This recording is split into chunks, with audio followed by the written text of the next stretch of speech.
嗰個創作靈感係我諗殭屍，我哋拍最後一場戲，係影住平石村嗰個天井位，咁嗰度有一個落雪嘅鏡頭。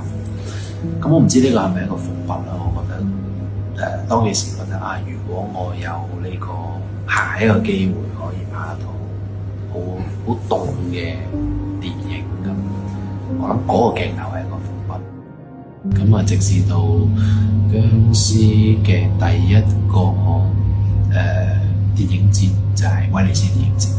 咁威尼斯電影節之後就係多倫多電影節。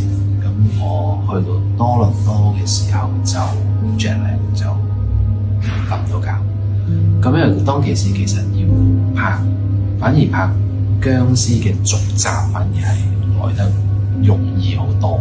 咁但係我想講嘅命題信息喺嗰部電影已經講咗，所以我就喺多倫多電影節呢一晚瞓唔着，我就開始寫第二部導演嘅電影嘅第一場戲。